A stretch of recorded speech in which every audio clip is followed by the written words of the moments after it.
good news ha. Good news ito sa taong bayan. Bakit ko ba nasabing good news ito sa taong bayan, no? Kasi po kung totoo man itong balita na ito, no? Legit naman itong balita na ito kasi binalita na ito ng Bilyonaryo News Channel eh. Ang freeze, ang asset ni Martin Romualdez ay fini-freeze na raw. Oh, yan nakalagay dito sa ano. At ang kagandahan pa nito, no? Ay yung asawa mismo ni Vice President Inday Sara Duterte na si Mans Carpio, no? Nagsampa na ng reklamo laban dito sa BSP, sa AMLAC at sa mga miyembro ng Kamara. Pero bago ko ipapakita yung video na yan, no? Don't forget guys, i-like, i-share itong video na ito para makatulong na aabot sa ating mamamayang Pilipino. At mag-subscribe na rin ha sa mga bago pa lang dito para updated kayo lagi. Okay? Libre lang mag-subscribe, kaya subscribe na kayo. So ito yung balita, panoorin ninyo. Narito ang Balitang Pinoy TV.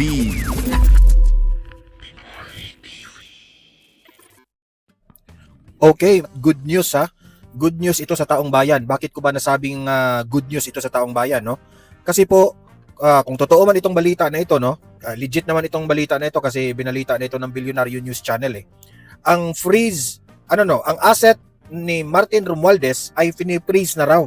Oh, yan nakalagay dito sa sa headlines ng Bilyonaryo News. Ano ang ibig sabihin ng pag-freeze ng assets ni Martin Romualdez? Kung malalaman ito ng taong bayan, good news talaga ito, no? Kasi isa sa mga hinala ng taong bayan dito sa flood control anomaly scandal, nakawan ng pera patungkol sa flood control, walang ibang hinala o pagdududa ang taong bayan kundi itong si Martin Romualdez. So, kung hindi pa man guilty si Martin Romualdez dito because he is still yet to be investigated, ang importante dito ay na-freeze na yung kanyang assets. Okay? Hindi siya makagalaw, hindi rin siya pwedeng lumabas sa bansa ng Pilipinas. Okay? Para siguraduhin natin na ma-investigate muna siya guilty or not guilty bago siya makalaya o makulong ba siya, di ba? Oh, yan, pakikinggan natin yan, itong balita na ito at magko-comment tayo diyan, no? At ang kagandahan pa nito, no, ay yung asawa mismo ni Vice President Inday Sara Duterte na si Mans Carpio, no?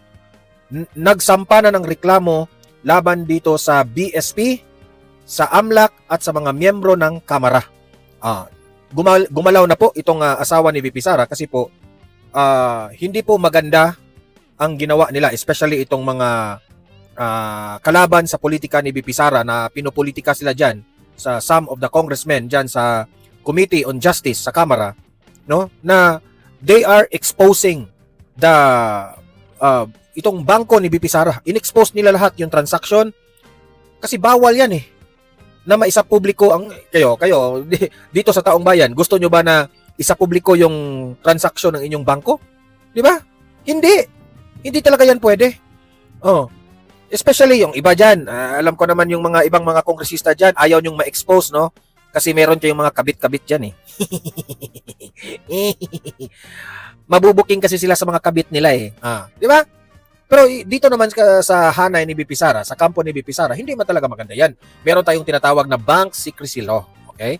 Bank Secrecy Law. Ginagawa yung batas na yan tapos i-violate natin yan, di ba? Pero halata sila na medyo hinanapan nila ng butas. Hinanapan nila ng kasalanan si VP Sara. Mantakin nyo ang open flow at saka yung anong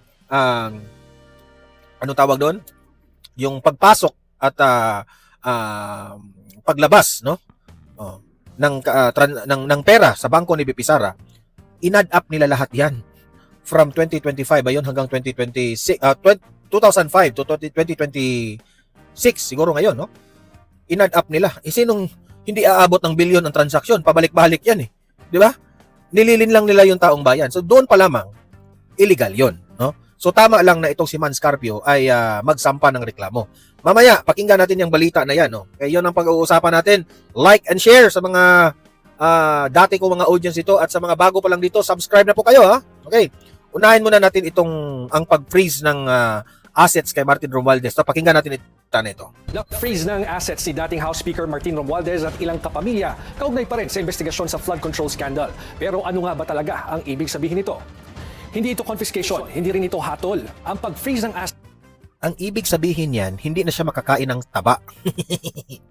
Oh, napansin ko kay Martin Romualdez, parang pumapayat na siya di ba? Oh, pumapayat na si Martin Romualdez.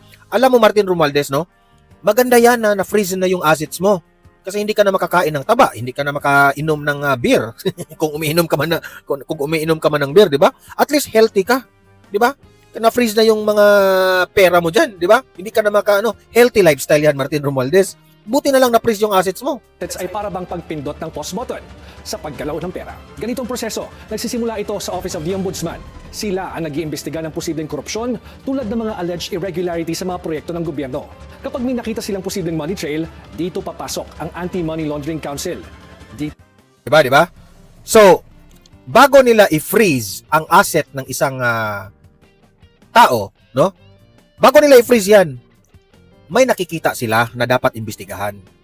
May nakikita silang parang butas na, mukha yatang kaduda-duda ito ganun yan. So by itong galaw na ito, itong developments na ito na na-freeze ang asset ni Martin Romualdez, sa tingin ko, ang ombudsman, no, may nakikita sila dito. Di ba? May nakikita sila na parang may anomalya Parang ganun okay? Na, yung follow the money. Sinusuri ang mga bank account, properties at iba pang assets kung may koneksyon sa posibleng illegal na aktibidad. Kapag may basihan, pupunta sila sa Court of Appeals para humingi ng freeze order. Kapag inoprobahan ng korte, lock na ang assets dahil bawal mag-withdraw, bawal mag-transfer. In short, hindi mo na muna magagamit yung pera. 20 days ang effectivity nito at pwedeng i-extend ng CA ng hanggang 6 na buwan. Di ba? Ang dami na itong mga nangyayari. Pati nga siguro yung kay Zaldico, na-freeze na ba kaya yung assets ni Zaldico? Ang pag-freeze ng assets ng isang tao o ang isang politician, tiis-tiis lang. Tiis-tiis lang. Sabihan nyo yung mga kabit nyo dyan na tiis ka muna lab ha. Wala muna tayong camping. Wala muna tayong camping lab kasi naka-lockdown yung aking pera O ganun yan. So kayong mga politicians dyan, na ang dami yung mga kabit dyan, hinto-hinto muna. Kasi baka ma-freeze yung assets ninyo. Bakit ito ginagawa? Para hindi maitago o mawala ang pera habang binubuo pa ang kaso. Ulitin natin, hindi ito nangangahulugang guilty na ang pinsan ng Pangulo na si Congressman Romualdez. Protection lang ito ng Hindi guilty, pero may nakikita na dapat imbestigahan. Yun ang ibig sabihin doon, di ba? ebidensya at posibleng pondo ng bayan. Ngayon, ano na yung susunod? Kapag natuloy ang kaso, halimbawa, plunder o graft, doon na papasok ang Sandigan Bayan. Ito yung korte na naglilitis sa mga public official. Pwede rin sila maglabas ng utos tulad ng whole departure order para hindi makalabas ng bansa yung mga opisyal ng pamahalaan habang may kaso o habang binubuo pa ang kaso. Same thing that happened to... Ako sa totoo lang nagdududa talaga ako dyan. Kasi ngayong week na ito, si Rimulya, hinarang niya si Martin Romualdez, di ba kung maalala ninyo. Ngayon naman, fini-freeze yung asset ni Martin Romualdez. May duda talaga ako na utos ito ni Bongbong Marcos. Duda ko dyan, nag-away-away na sila nagturuan na sila Ewan ko lang kung anong next move ni Martin Romualdez dyan Congressman Romualdez matapos mag-issue ang Sandigan Bayan ng precautionary HDO. Kasunod yan ang hiling niya sa House leadership na magpunta sa Singapore para magpagamot. Hiniling na rin ng ombudsman na huwag payagang makalabas ng bansa si Senator Chis Escudero dahil rin sa di umano'y kinalaman nito sa flood control scandal. Balik tayo dun sa frozen assets. Kung mapatunayang illegal ang pinagmulan ng pera, pwede itong ma-forfeit at mapunta sa gobyerno. Kung hindi naman, pwede ring ma-lift ang freeze order at maibalik ang access sa... So, ganito yan Kung maalala ninyo, last week ba yun o last week? Sinubukan ni Martin Romualdez na lumabas sa bansa. Na ang kanyang rason ang kanyang palusot ay magpapa-opera raw siya. No? May sakit raw siya, pa-opera siya. Basing sa mga nag-a-analyze, yung sakit na magpapa-opera siya, parang palusot lang kasi yung sakit na raw yun, no? The kind of sakit na yun ay pwede lang raw, kayang-kaya lang raw ito gamutin sa Pilipinas. Okay, kayang-kaya raw. Marami na raw cases diyan. Bakit doon pa sa Singapore magpa-opera? Yan ang ipinagtataka nila. So ngayon, mukha yatang nakapaghalata na itong si Martin Romualdez na siniseryoso na siya ng gobyerno. Okay? Kung si Marcos man ang dahilan nito o hindi, ano kaya ang galaw ni Martin Romualdez dito?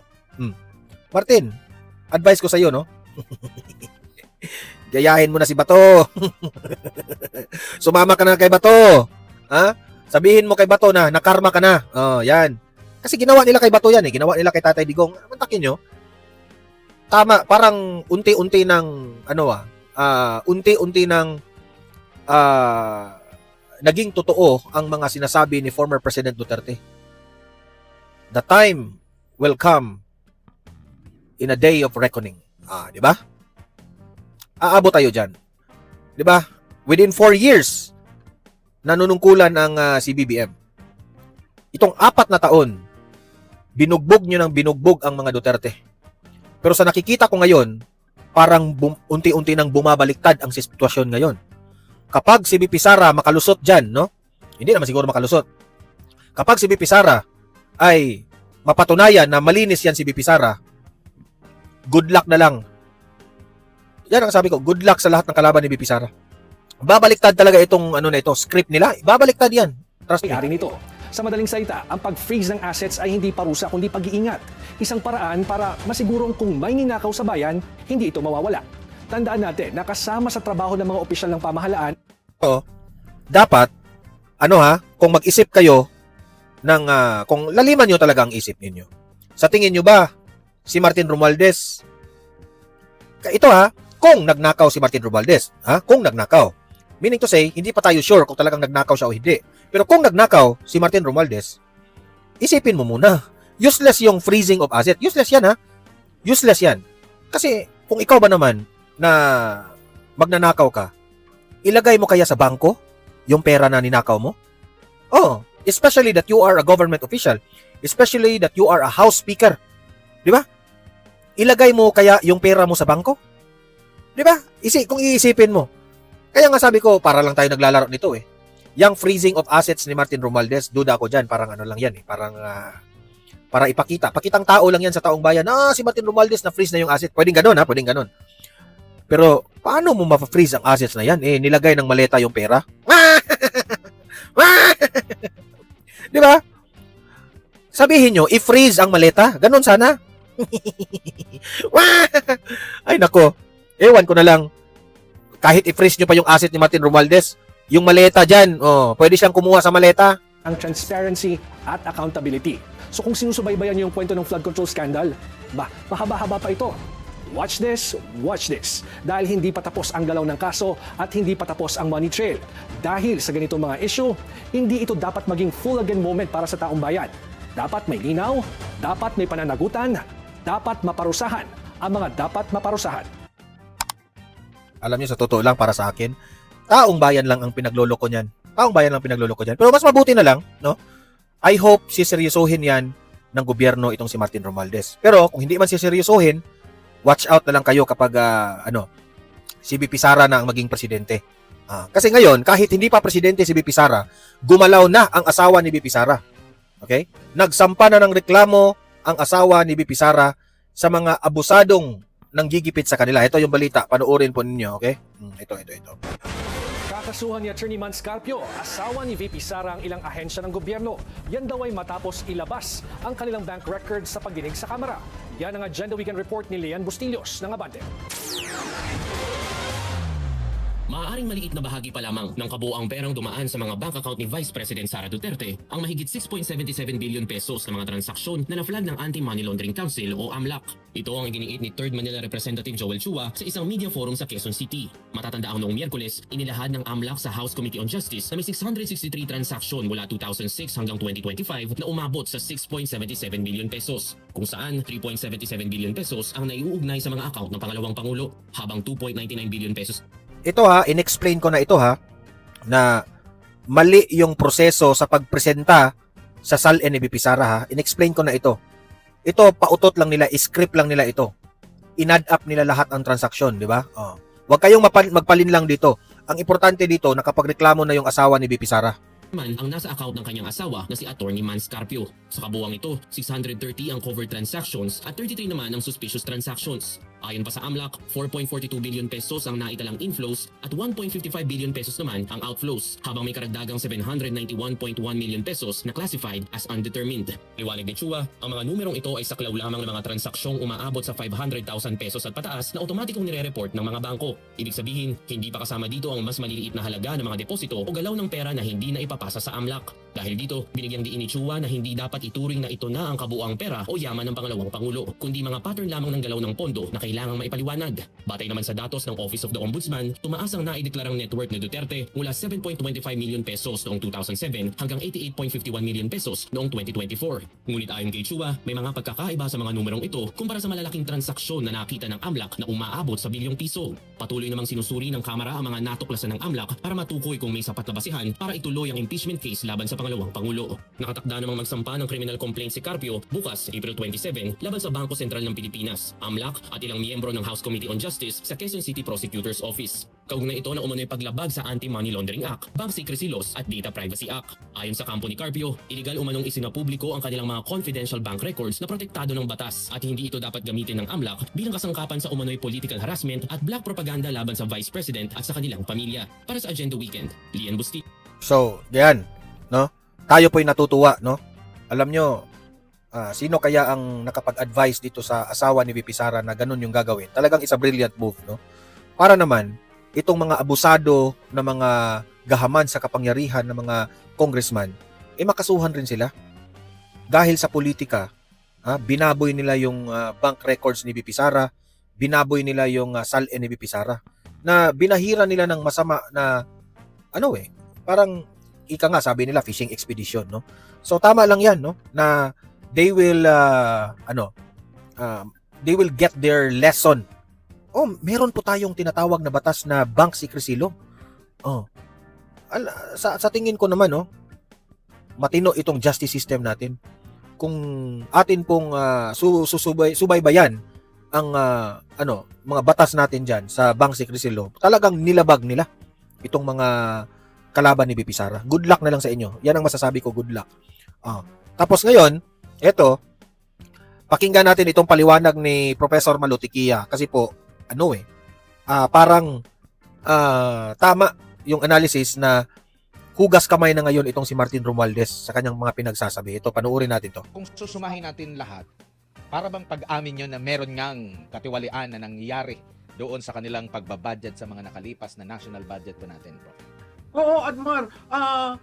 Talagang sinasabi na niya na nagkaroon ng problema, pero naghugas kamay siya at hindi siya ang kasama, hindi siya ang mastermind.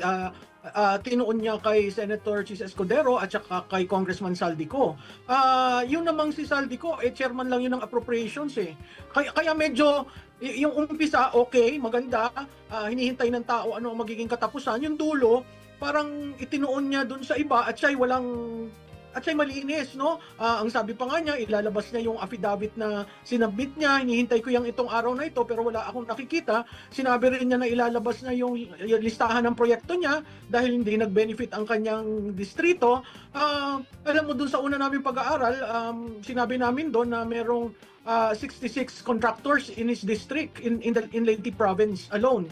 Sa daming ganong kontratista, di madaming ganong proyekto. At dahil maraming ganong proyekto, maraming pondong nabigay. Kaya hinihintay ko yung sinabi niya na ipapublic niya pero wala pa na nangyayari doon, no? At saka ine-expect ko bilang ikaw ang ama ng House of Representatives that you take full responsibility for what happened. Dinistinguish niya kasi ang implementation, ang command responsibility as being Common sense lang ibig sabihin ni Malutikia. Para bang, bakit ka ngayon parang hugas ka? Ito na nga mga kabalita. Ano na ang masasabi nyo patungkol sa balitang ito? Please comment down below mga kabalita. Pag-usapan natin yan sa comment section. At kung di ka pa nakasubscribe sa ating channel, baka naman